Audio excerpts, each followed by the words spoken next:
দর্শক, সার্চ টিভির পর্দায় আপনাদের সকলকে স্বাগত জানিয়ে শুরু করছি। সাথে আছেন বিপ্লব সরকার। আমরা এখন অবস্থান করছি মূলত জুলাই জুলাই গণঅভ্যুত্থান স্মৃতি জাদুঘরের সম্মুখ ভাগে, যেখানে আমরা দেখতে পাচ্ছি দর্শনার্থীরা বৃষ্টির মধ্যে খুবই কষ্ট সহ্য করে তারা দাঁড়িয়ে আছে শুধুমাত্র এই জাদুঘরের দর্শন করার জন্য, এবং এই জাদুঘরের মধ্যে সকল যে স্মৃতিপটগুলো রয়েছে সেগুলো দর্শন করার জন্য দর্শনার্থীরা বহু দূর দূরান্ত থেকে ছুটে এখানে এই বৃষ্টির মধ্যে প্রতিকূল পরিবেশে এখনো দাঁড়িয়ে রয়েছে। কিন্তু এখানে কোনো টিকিট কাটার সিস্টেম এখনো চালু হয় নাই। বলা হয়েছে এখানে 3টা থেকে টিকিট কাউন্টারের লোক আসবে এবং সেখানে টিকিট প্রদান শুরু হবে। ইতিমধ্যে আমরা দেখতে পাচ্ছি টিকিট কাউন্টারের লোক মাত্রই এখানে আসলো এবং টিকিট সংগ্রহ শুরু হয়েছে। তো আমরা আশেপাশের দর্শনার্থীদের কাছে জানতে চাইবো আসলে তারা কি ধরনের ভোগান্তির শিকার হচ্ছে, এক প্রকার ভোগান্তির শিকার হচ্ছে, এবং সেখানে কি প্রকারে তারা টিকিটের জন্য বিভিন্ন ভাবে তারা চেষ্টা চালিয়ে যাচ্ছে যে একটিমাত্র টিকিট সরবরাহ করার জন্য।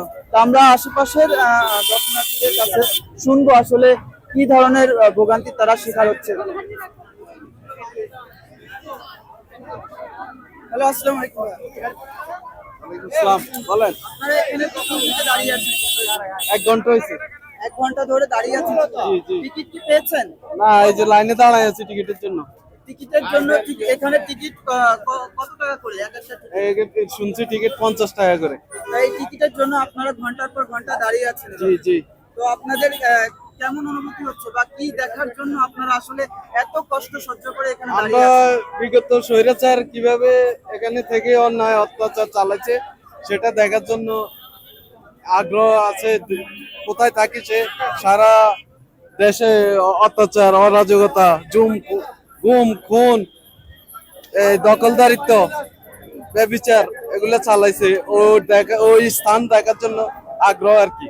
এই জন্য দর্শক দেখতে পাচ্ছিলেন, আমরা এখানে দর্শনার্থীদের কাছ থেকে শুনলাম যে তারা কিভাবে মূলত তারা কষ্ট সহ্য করে তারা করে। তো আমরা আরো কিছু দর্শনার্থীদের সাথে কথা বলবো, দেখবো তারা কি মন্তব্য করছে আসলে এই বিষয়টিকে। হ্যালো, আসসালামু আলাইকুম ভাইয়া, আমরা কিছু কথা বলতে পারি? আসলে আপনারা এখানে কতক্ষণ ধরে দাঁড়িয়ে আছেন টিকিটের জন্য? 1 ঘন্টা মতো। 1 ঘন্টার মতো? জি। টিকিট পেয়েছেন? জি না। এখানে কতক্ষণ যাবত আপনারা অপেক্ষা করছেন এত মানুষ? এখানে আমরা প্রায় 1 ঘন্টার কাছাকাছি। এখানে এই প্রথমবার এখানে আসছেন? জি। কি উদ্দেশ্যে এখানে আসছেন? জুলাই জাতীয় জাদুঘর দেখার জন্য এসেছি। এর মধ্যে এমন কি আছে যেগুলো দর্শন করার জন্য এত কষ্ট উপভোগ করে সহ্য করে আপনারা ভিতরে যাওয়ার চেষ্টা করছেন? সেটা দেখার জন্য এসেছি। আপনি এই প্রথম আসছেন, তাই তো? তো দর্শক, আমরা এতক্ষণ শুনছিলাম এক পথচারীর বা দর্শনার্থীর মুখ থেকে তারা কি জন্য এখানে আসছেন। আঙ্কেল, আপনি এখানে কতক্ষণ যাবত আসছেন? আমি এখানে আসছি 2:10-এ আসছি। এতক্ষণ ধরে টিকিটের জন্য দাঁড়িয়ে আছেন? জুম্বার নামাজ, হ্যাঁ, খুব আগ্রহী দেখার জন্য।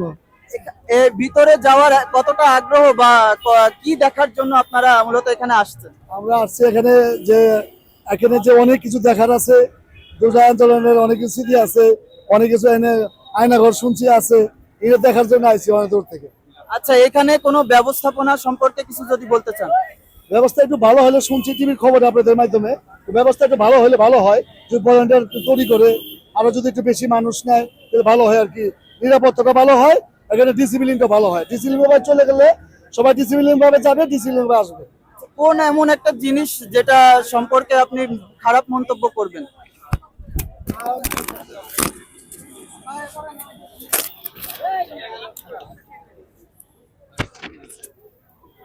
আপনার হলো এখানে হলো আপনার সবচেয়ে হলো ডিসিপ্লিন হলো আপনার হলো ময়লা খুব নোংরা। আপনার এটাকে একটা নির্দিষ্ট জায়গায় ফেলাইতে হবে, তাহলে আপনি পরিষ্কার থাকবে শহরটা। যে যেখানে এখানে ফেলাইতেছে এটা খুব খারাপ। এই যে এখানে যে এত শত শত মানুষ রয়েছে, তো তাদের সাথে কোনো বিরূপ প্রতিক্রিয়া বা কোনো ধাক্কাধাক্কি হয়েছে? না না না, সবাই খুব সন্তুষ্ট। সবাই একটা বিরত, টিকিটটা যদি একটু 10 মিনিট আগে ছাড়তো, টিকিটটা যদি আগে দিত একটু, এইটাই আর কি কষ্ট। দর্শক, আমরা এতক্ষণ জানতে পারলাম একজন দর্শনার্থীর মুখ থেকে, সে তাদের বিভিন্ন রকমের ভোগান্তির কথা আমাদেরকে আসলে জানিয়েছেন ইতিমধ্যে। তো এই ছিল জুলাই জাদুঘরের সর্বশেষ আপডেট। ধন্যবাদ সকলকে। সাইট সিবি পর্দায় আপনারা আবার আমাদের সাথে যুক্ত হবেন আবার কোনো গল্প নিয়ে। ধন্যবাদ।